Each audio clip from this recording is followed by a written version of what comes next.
Information ಬಂದಿರ್ತದೆ. ಈ ತರ ಕಾಡೊಳಗಡೆ ಒಂದು ಬೇಟೆ ನಡೆದುಬಿಟ್ಟು ಅವರ ಬೇಟೆನ ಮಾಂಸವಾಗಿ ಪರಿವರ್ತನೆ ಮಾಡಿ ಅದನ್ನು ತಗೊಂಡು ಹೋಗ್ತಿದ್ದಾರೆ ಅಂತ ಹೇಳ್ಬಿಟ್ಟು ನಮ್ಮ ಅರಣ್ಯ ಇಲಾಖೆ ಸಿಬ್ಬಂದಿ ಒಂದು ಯಾವ ಜಾಗದಲ್ಲಿ ನಮ್ಗೆ ಇನ್ಫಾರ್ಮೇಷನ್ ಇತ್ತು ಎಲ್ಲಿಂದ ಹೋಗ್ತಿದ್ದಾರೆ ಅಂತ ಹೇಳ್ಬಿಟ್ಟು ಬೆಟ್ಟತ್ತೂರು ಗ್ರಾಮದ ಸುಬ್ರಹ್ಮಣ್ಯ ದೇವಸ್ಥಾನದ ಒಂದು ಆರ್ಚ್ ಹತ್ರ ಕಾಯ್ತಾ ಇರ್ತಾರೆ.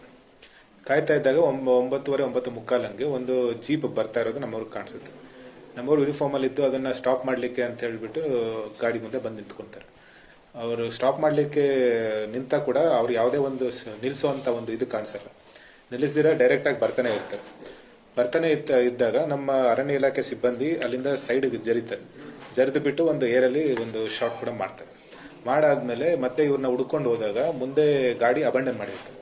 ಒಂದು ಜೀಪ್ ಅಬಂಡನ್ ಮಾಡಿಬಿಟ್ಟು ಅಲ್ಲಿಂದ ಹುಡುಕ್ತಾರೆ ಸುತ್ತಮುತ್ತ ಯಾರಾದ್ರು ಇದಾರ ಅಂತ ಹೇಳ್ಬಿಟ್ಟು. ಅಲ್ಲಿ ಯಾರು ಇರೋದಿಲ್ಲ.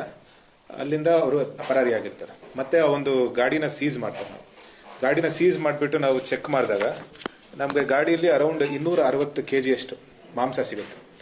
ಅದು ಮೋಸ್ಟ್ಲಿ ಇಂಡಿಯನ್ ಗೌರ್ ಅಂತ ಹೇಳ್ಬಿಟ್ಟು ನಾವು ಇವಾಗ ಪಡ್ತಾ ಇದ್ದೇವೆ. ಅಷ್ಟು ಮಾತ್ರ ಅಲ್ದಿರ ನಮಗೆ ಕ್ಯಾಟ್ರಿಡ್ಜ್ ಸಿಗ್ತದೆ, ಚಾಕು ಸಿಗುತ್ತೆ, ಕೊಡ್ಲಿ ಸಿಗುತ್ತೆ, ಹರ ಸಿಗುತ್ತೆ, ಮತ್ತೆ ಟಾರ್ಚ್ ಸಿಗುತ್ತೆ. ಇವೆಲ್ಲದನ್ನು ಬೇಟೆಗೆ ಬಳಸುವಂತ ಸಾಮಗ್ರಿಗಳನ್ನು ನಾವು ವಶಪಡಿಸ್ಕೊಂತೀವಿ. ಅದ್ರ ಜೊತೆಗೆ ಮಹೇಂದ್ರ ಜೀಪ್ KA12 M5214 ಈ ಜೀಪನ್ನು ಕೂಡ ಅಮಾನತು ಪಡಿಸ್ಕೊಂಡು ನಾವು ಅಲ್ಲಿಂದ ಮತ್ತೆ ಬೆಳಗ್ಗೆ ಇಲ್ಲಿಗೆ ತಗೊಂಡ್ಬರ್ತೀವಿ.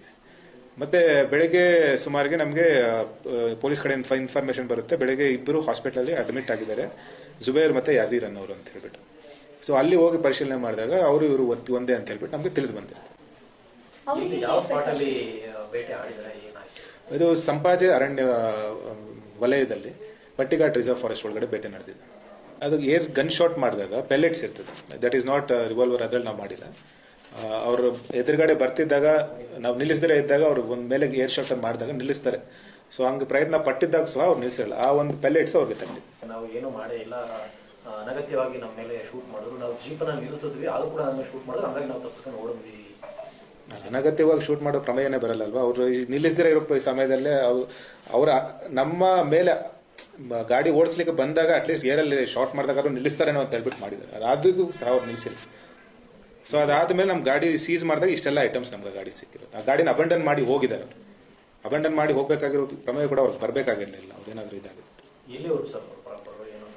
ಪ್ರಾಪರ್ ಇನ್ವೆಸ್ಟಿಗೇಷನ್ ನಡೀತಿದೆ. ಪ್ರಾಥಮಿಕವಾಗಿ ಕೊಳಕೇರಿ ಕಡೆ ಇರೋರು ಅಂತ ಹೇಳ್ಬಿಟ್ಟು ನಮಗೆ ಗೊತ್ತಾಗಿದೆ. ಬಟ್ ಇನ್ನ ಇನ್ವೆಸ್ಟಿಗೇಷನ್ ಜಾರಿಯಲ್ಲಿ ಗಾಡಿ ಒಬ್ಬರದ್ದು ಅವ್ರ ಹೆಸರಲ್ಲಿ ಇದೆ ಅಂತ ನಮ್ಗೆ ಪ್ರಾಥಮಿಕವಾಗಿ ಗೊತ್ತಾಗ್ತದೆ. ಇನ್ನ ಇನ್ವೆಸ್ಟಿಗೇಷನ್ ಜಾರಿಲಿದೆ. ಇನ್ವೆಸ್ಟಿಗೇಷನ್ ಆದ್ಮೇಲೆ ನಿಮ್ಗೆ ಇನ್ಫಾರ್ಮೇಶನ್ ಕೊಡ್ತೀವಿ ಇದ್ರ ಬಗ್ಗೆ. ಪ್ರಕರಣ WLR ದಾಖಲೆ ಆಗಿದೆ. ಅರಣ್ಯ ಸಿಬ್ಬಂದಿ ನಮ್ಮವರು ಅಲ್ಲಿಂದ ಬಿದ್ದು ಗಾಯಗಳೆಲ್ಲ ಆಗಿದೆ. ಅವ್ರನ್ನ ತಡೆಯುವಂತ ಪ್ರಯತ್ನದಲ್ಲಿ ಬಿದ್ದು ಗಾಯಗಳಾಗಿರುವಂತದ್ದು ಆಗಿದೆ. This might be a bigger gang involved ಅಂತ ಹೇಳ್ಬಿಟ್ಟು ನಮ್ಗೊಂದು ಇನ್ಫಾರ್ಮೇಶನ್. ಇಲ್ಲಿಂದ ಕೇರಳ ಮತ್ತೆ ದುಬೈ ಕೂಡ ಇಲ್ಲಿಂದ ಸಾಗಣೆ ಮಾಡ್ತಿದ್ದಾರೆ ಅಂತ ಹೇಳ್ಬಿಟ್ಟು ಒಂದು ಅನುಮಾನ ಇದೆ. ಅನುಮಾನ ಅವರ ಇನ್ವೆಸ್ಟಿಗೇಷನ್ ಮುಖಾಂತರ ನಾವು ತಿಳ್ಕೊಂಡು ಅಂದ್ರೆ ಈಗ ಅವರು ಹೆಲ್ತ್ ಕ್ಯೂರ್ ಆದ್ಮೇಲೆ ನಿಮ್ಮ ವಶಕ್ಕೆ ತಗೊಳ್ಳುವಂತ ಚಾನ್ಸಸ್ ಇದೆ. ಅದೇ ಅವರು ಸರಿ ಹೋದ್ಮೇಲೆ ಅವ್ರನ್ನ ಇನ್ವೆಸ್ಟಿಗೇಷನ್ ಮಾಡೋ ಸಮಯದಲ್ಲಿ ನಮ್ಗೆ ಇವೆಲ್ಲದ್ರ ಬಗ್ಗೆ ಮಾಹಿತಿ ಅವ್ರು ಕೊಡಬೇಕಾಗುತ್ತೆ. ಎಲ್ಲಿಗೆ ಸಾಗಿಸ್ತಿದ್ದಾರೆ, ಏನ್ ಮಾಡ್ತಿದ್ದಾರೆ ಅಂತ ಹೇಳ್ಬಿಟ್ಟು. ಮತ್ತೆ ನಮ್ಮ ಒಂದು ಇನ್ಫಾರ್ಮೇಶನ್ ಪ್ರಕಾರ ಇದರಿಂದ ಇನ್ನ ದೊಡ್ಡ ಗ್ಯಾಂಗ್ ಇದೆ. ಇಟ್ಸ್ ಆರ್ಗನೈಸ್ಡ್ ನೆಟ್ವರ್ಕ್ ಇದೆ. ಆ ನೆಟ್ವರ್ಕ್ ನ ಕ್ರ್ಯಾಕ್ ಮಾಡುವಂಥದ್ದು ಮಾಡ್ತೀವಿ. ಅಂದ್ರೆ